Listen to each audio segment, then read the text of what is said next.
Good afternoon guys, welcome back to Pokhara.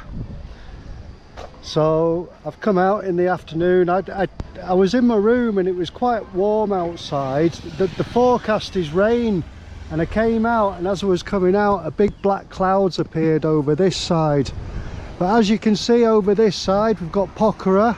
I'm sure you've seen plenty of videos of Pokhara online, and yeah, I mean the people are out paddling in their boats, so they don't seem too bothered about the big black cloud.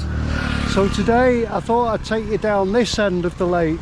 Yesterday, in the last video, we went right over that side. So today we're going to go down this side. I have been down here before, but it was maybe 6 months ago. And as I went down there, the road was under construction, so we'll go and check it out again. It gets quieter down this end. It's very beautiful, probably one of the most beautiful roads in Pokhara. So we'll have a look down this side, and maybe whilst we're cycling along admiring the view, I'll give you a few travel tips on you know, if you're considering coming to Nepal for a holiday, and I'll give you a few tips what to do, what not to do, in my opinion anyway. So yeah, should be a nice ride. Let's get on it. So we're just getting out of Pokhara, just passing this place, the Crazy Gecko, which is quite a cool little spot on the side of the lake. Yeah, it's quite dark out there, so I hope we don't get wet. Oh, this is a bit of a steep one. It's only a few meters and then we're downhill. It's not a very hilly ride. Well, it is a little, but not as much as most rides. So it's only this bit. It's quite clear on this side, but still very cloudy. Okay. And there's actually up in the sky up there, I don't know if you can see them up there, but there's people hang gliding and what they call, not parasailing, I forget the name offhand, flying up there with the small parachutes. So now we're entering into what's called Sadie village. Nice. Hello. And oh yeah, it's somebody from India by the looks of it, judging by his Indian registration. India? Yes. Just stop in the middle of the road, why don't you? Yeah. So it's quite flat now.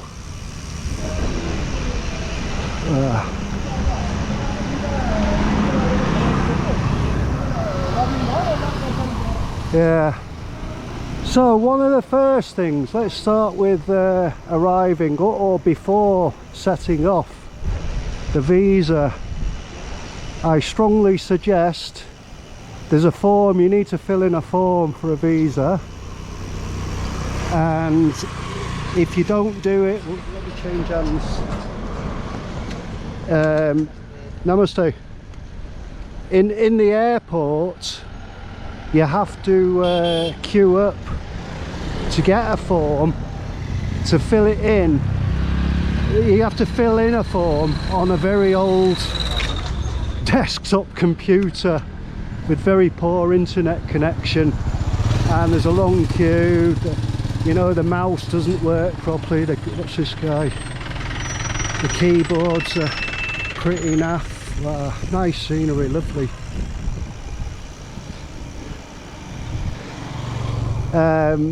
And it's quite a bit of a stressful start, you know, especially if you've been on a long haul flight. Yeah.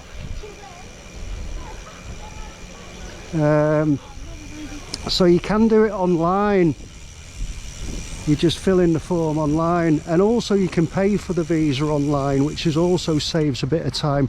So when you arrive in the airport, you can just go straight to the immigration desk and get your passport stamped, and you'll be one of the first ones out. It's not a very busy airport, not organised. You know, you got it. I mean, there's no indication. I don't even think there's any computer screens inside telling you what luggage belt your luggage is on. You just got to work it out for yourself. Wow. Nice. Back to the Future. Yes. Oh, another little steep one, but again they're only short, these little steep climbs. And, heading into the black clouds.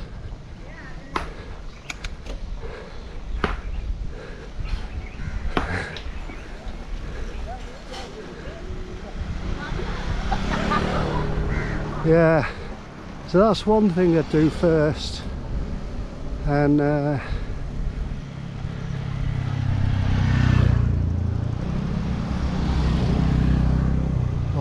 just catching your breath. Ah, it's getting cool, feels like it's going to rain,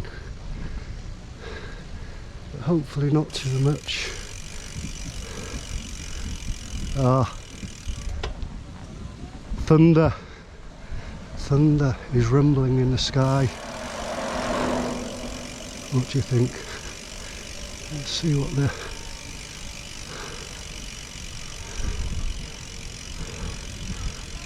that looks pretty nasty down there.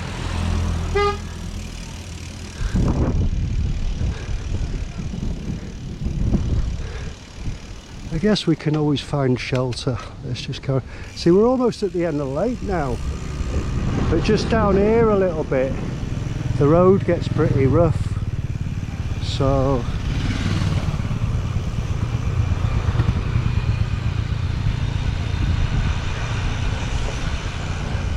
little resorts. There's a guy up there. I forget what they call those things. Well, it's quite windy now. Yeah, and then the next thing, you know, if you go online where to stay in Kathmandu, booking.com and everything will suggest Tamil area, which I would not recommend. It's you can get nice rooms, nice hotels down there, about $15 a night, but everything else is just overpriced as soon as you step outside, and you get people not really heavy, but check out this camper vehicle. Yeah, you get people coming in your face. That's nice. People coming in your face trying to sell you stuff.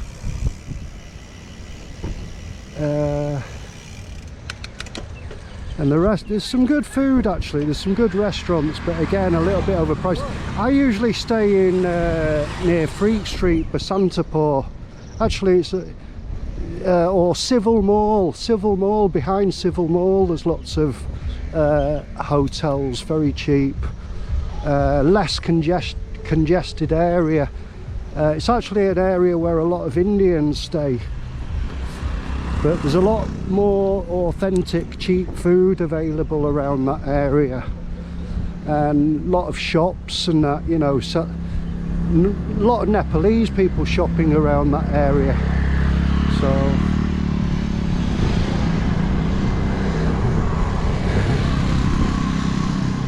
pani puri, samosas, someone's having a barbecue. Cocoa Beach.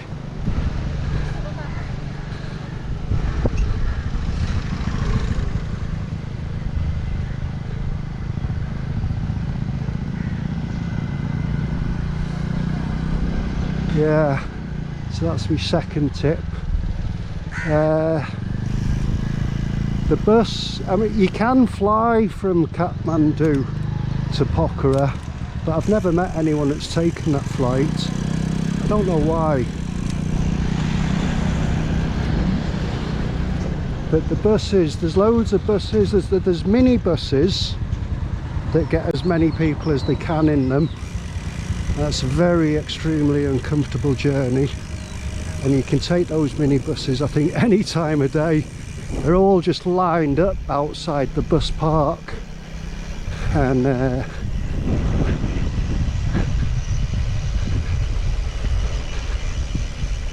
about 700-800 rupees. And then there's quite an assortment of different types of buses. This is like a Mediterranean style place. Sundown. Layla Beach. So it is nice around here.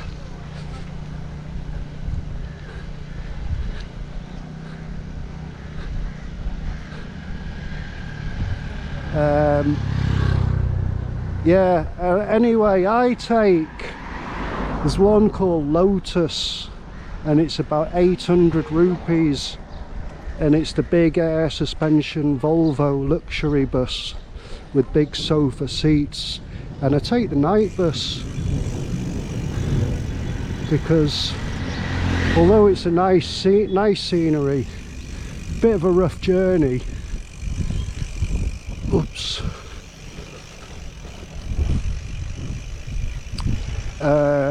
You know, it can be between 8 and 10 hours, which is quite a long time. So I prefer to take one at like 8:30 at night, and then try and get to sleep around midnight, you know. And the bus arrives in Pokhara about 5 o'clock in the morning. So you kind of like cut out a lot of the boredom by sleeping. Okay, so here's the place where they're doing that. Starting from, whatever it's called, I'll ask someone.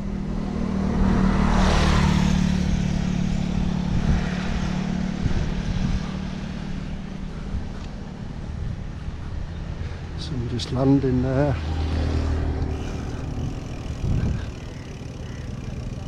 I'm filming you, filming him.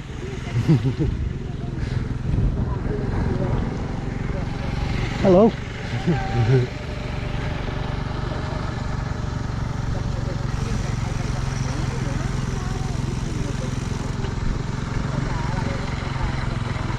All the buffaloes having a swim.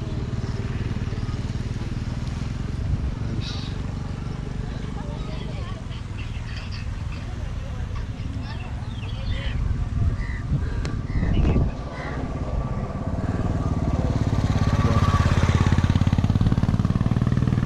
More people. Bye-bye. A few more people doing it down here.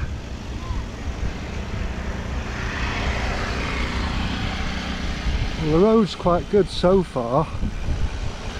Oops. But as I recall, it was a bit further along. Hello. Hello.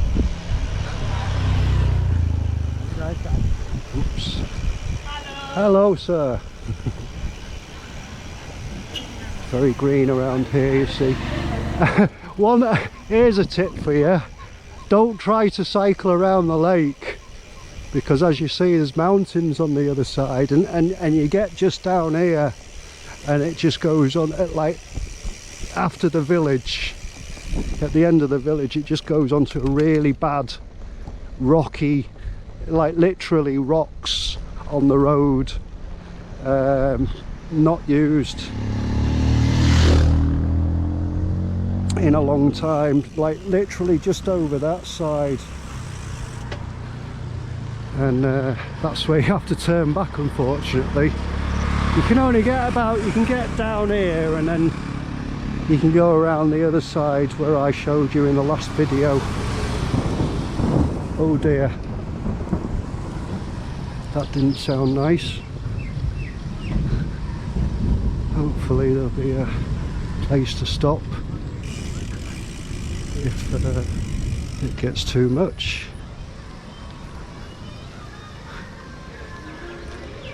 Yeah, that's one of the downsides of summer. Look, I mean, it doesn't rain too much. It's like maybe a couple of hours. A couple of hours every day, maybe. Usually in the afternoons, evenings. But it cools it down, you know, because it's 30 degrees. Another thing, you get yourself an N-Cell SIM card in the airport.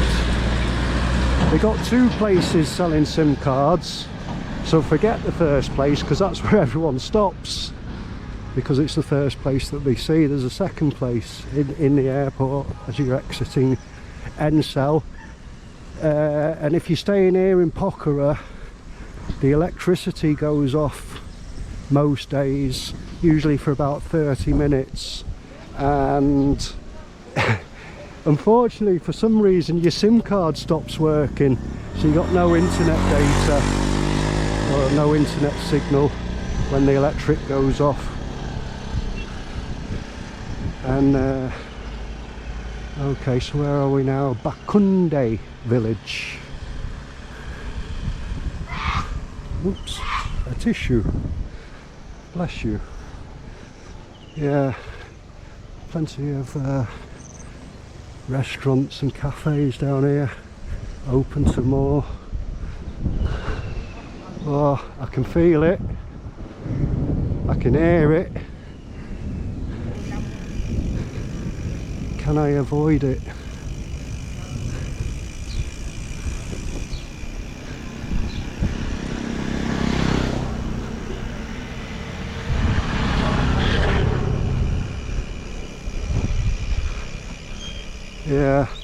Yeah, and the electric went off here a few days ago, like from about 5 o'clock in the evening until about 3 o'clock in the morning.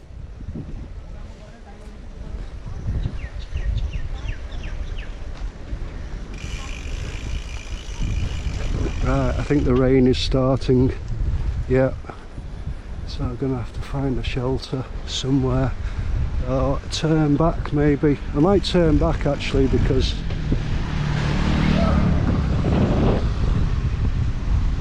there's a spot there.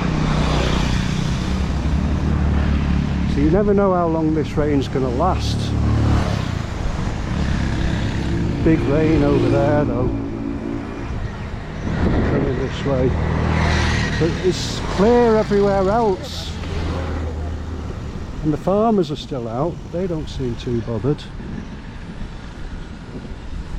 The dog there.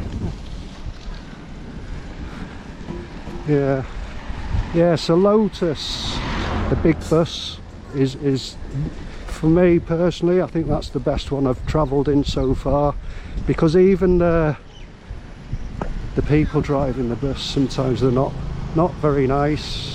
A little bit impatient, a little bit rude sometimes, but on that bus the staff were quite nice.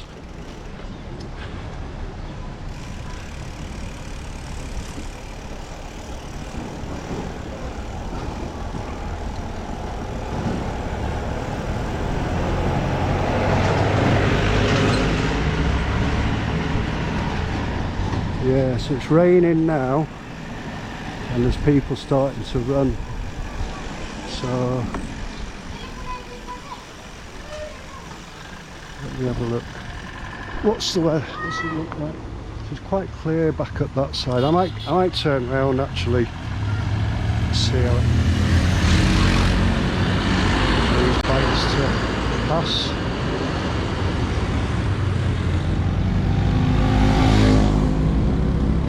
Yeah, it's clear up this side.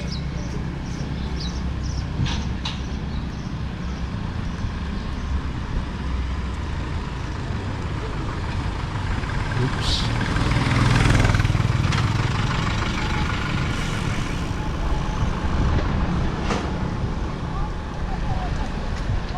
Yeah, I mean sometimes it can just rain for a couple of hours. I don't want to be just stood at the side of the road for a couple of hours.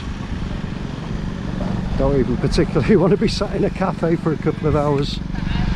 I can feel it's less rainy here now, so I feel we're cycling away from it, but it is coming, so I might put my foot down. Oh.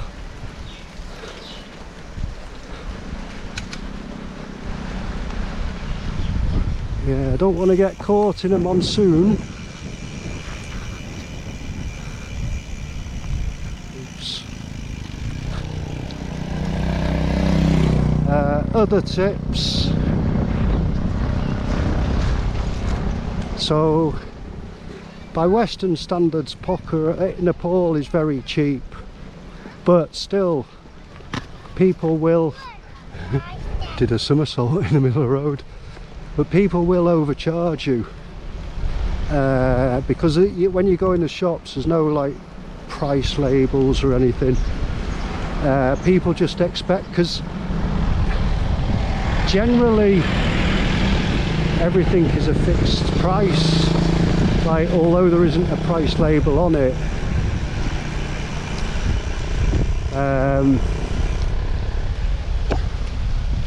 Oh, it's getting heavy now. I think I'm gonna have to, yeah, so as I was saying, like, people generally know the price, like Nepali people, they know how much milk is, or a packet of cigarettes, or what have you, but foreigners don't, so they'll always overcharge you. I'm gonna have to put the camera away, it's gonna start getting very wet now. So I've taken shelter with the locals at the local fishmonger. The fish, they breed fish behind me. They've got big ponds. Yeah, so it's moving and it's bright, so hopefully it shouldn't be too long. Little ducks down there.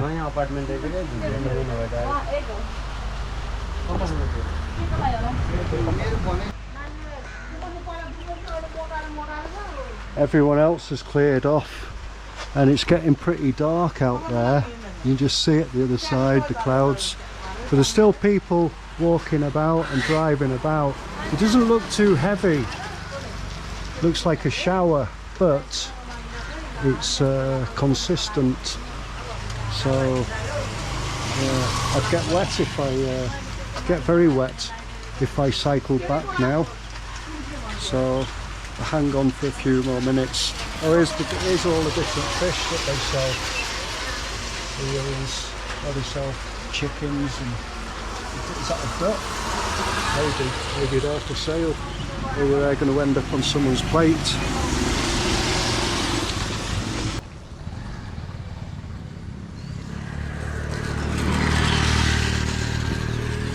So the rain's almost stopped and looks like the sun's trying to come out again. Little bit of drizzle, but I just spotted these. Can I just have a look at the rabbits?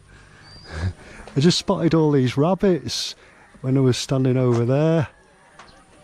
They got different names, so they must, maybe they're breeding them by the looks of it. They're like black and white ones. They're like, oh, they're cockles over there. They might be hares. Are you breeding and selling? Oh, okay. Yeah, so they must be breeding and selling them for, maybe for eating or for pets. Interesting. Anyway, yeah, it's more or less stopped. Little monsoon. So let's get back on the road, back on the bike. Yeah, so where were we before we were interrupted by the rain? Tips on travelling. Yeah, we were up to the electricity, yeah. And I was saying the electricity went off here a few days ago for almost all night. So that's some, and as I say, you got no data, you can't use your telephone either, so that's something you ought to be aware of. It doesn't really happen so much in Kathmandu, I mean, it does go off occasionally.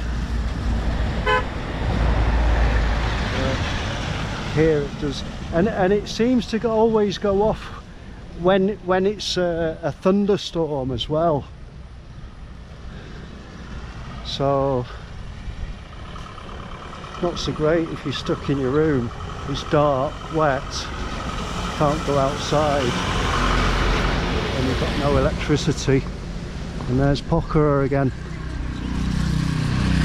Still people out, so it's not that bad, the rain. It was just a light shower by the looks of it. Looks quite nice actually from this side.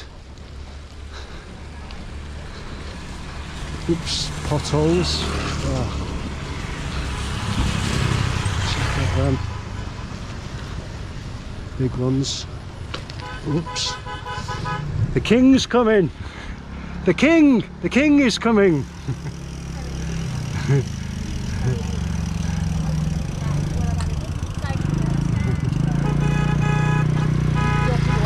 The king is coming! They're laughing at me. Those buffaloes are having a good swim. Wow.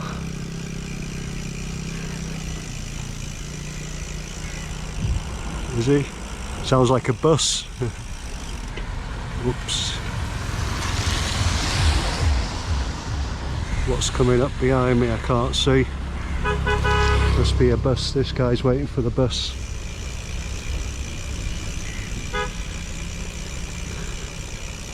There's a little shelter over there that you can stand under if it gets too wet.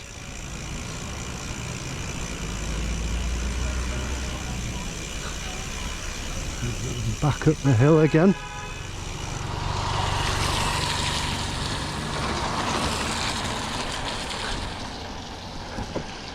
So as you can see, there's plenty. The price, yeah, back to the price again. It's super cheap to live, to stay here. You can stay for 5 months in 1 calendar year in Nepal. The maximum visa you can get in the airport is 3 months. And if you want to stay 5 months, you got to get it extended from the immigration. But they don't do a 2-month visa. They only do a 1 month and a 3 month visa. So if you do want to stay for 6 months, you got to pay. Sorry, if you do want to stay for 5 months, you've got to pay for 6 months, which is a bit of a scam. Yeah, I mean, there are an awful lot of scams here, especially in the government. But generally speaking, they don't tend to try and scam foreigners, apart from the overpriced, price hiking, which usually isn't much. But then saying that, I had a friend come here last year. I gave him so many tips, and he told me, like, in his hotel in Kathmandu, he asked the guy in reception, I mean, I don't know why, because there's so many places to eat. He said, where can I eat? And the guy went and ordered him some food, and it came back, and I think they charged him about 3 or 4 times the price that it should be. It's getting quite dry now.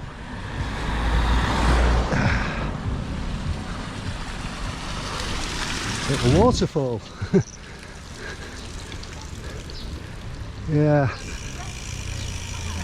so it's super cheap,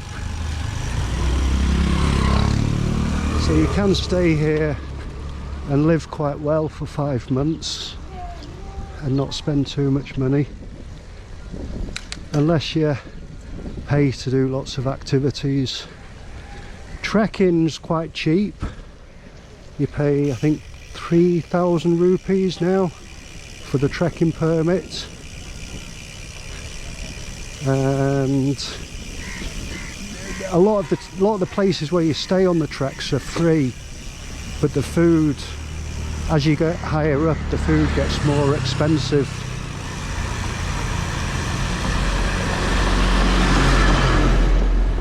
But not too expensive, so it is very affordable. but I wouldn't go trekking in this weather.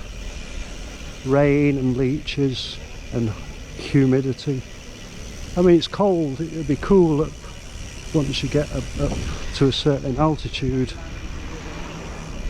For me, March, April is the best time, just after winter when there's still a lot of snow on the mountains, and you get to experience like different climatic zones when you're going up the mountain.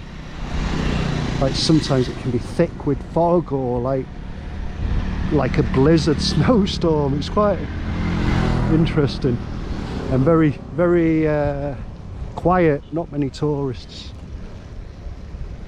There's a nice little area. There's that Mediterranean place. Is it this one? I think so, yeah. The beach.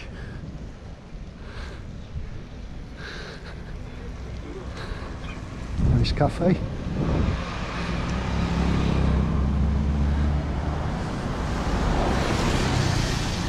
Wow.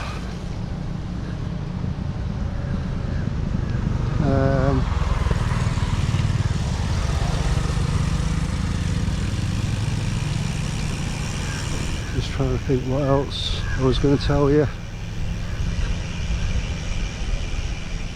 Yeah, if you come to Pokhara, I mean, as I was saying, the prices are cheap, but I mean, my accommodation, you can get very cheap accommodation by the lakeside. The accommodation in Pokhara is much cheaper than Nepal. You don't really need air conditioner, even though it's 30 degrees. It's not that, I mean, it does get a little bit humid in July and August, but a fan is usually suffice, like a ceiling fan. But then if you stay by the lakeside, you know, a lot of the restaurants are a bit more expensive and the shops will overcharge you. Luckily I've got my bike and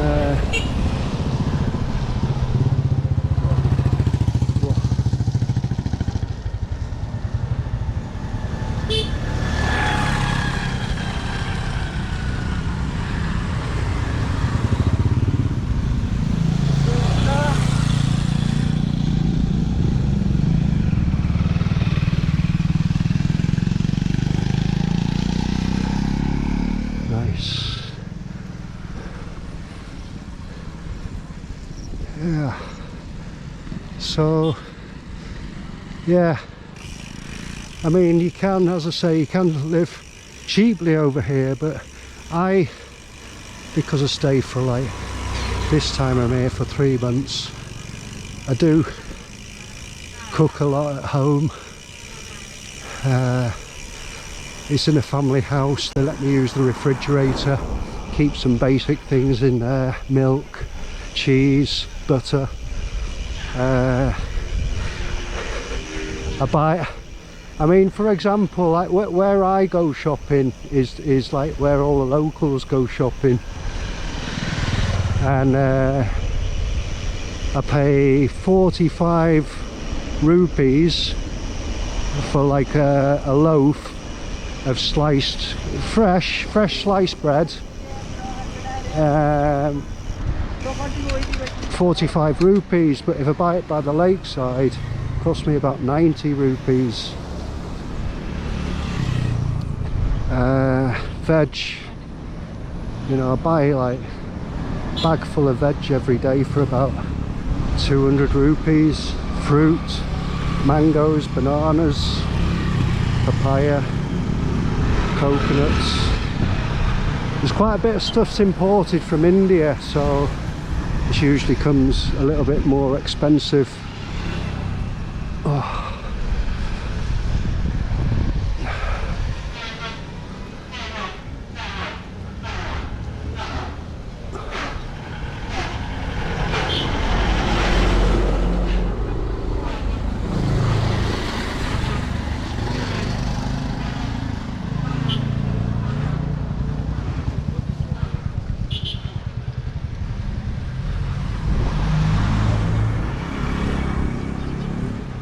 Oh, up there, that's the cable car up there. I think cable car's worth a ride as well.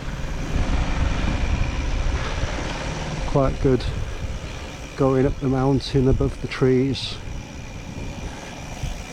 I went on that. I made a video, I think. I might have deleted it actually.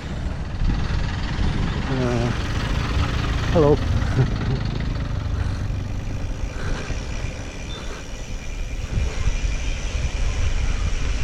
Yeah.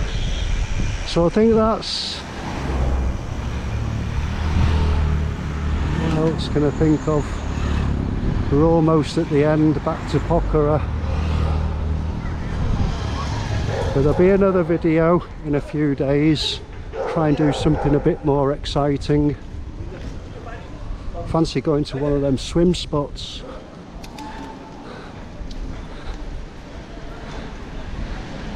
I really want to go trekking, but can't take your bicycle on a trek. Oh, it's windy now. So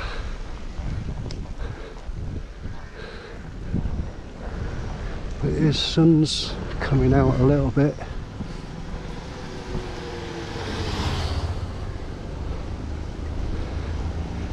Yeah, there's no shortage of guest houses and hotels, so there's absolutely no reason to book anything online before you arrive. And also,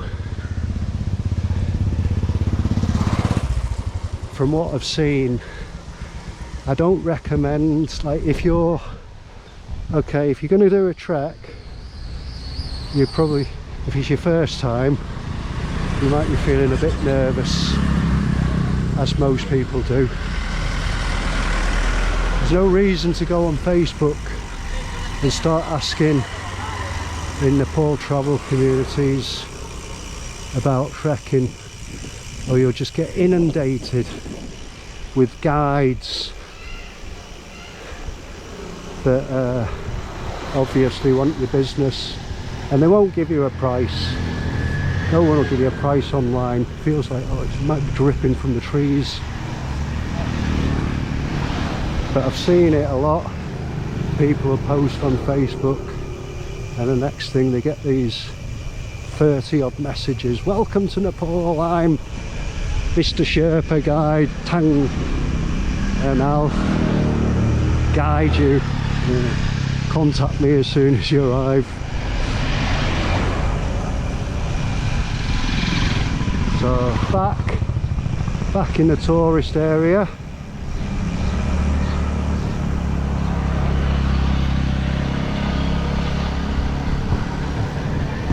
Back by the lake. Nice. So I'll have to take my bike in, give it a wipe down, and get busy uploading this video. So thanks for watching. As I say, next time hopefully we won't be interrupted by the rain. I'll do something a bit more exciting. So stay tuned, hit that like, hit that subscribe, comment below. Oops. And here's my street, number 23. So I'll see you in the next one. Thanks for watching.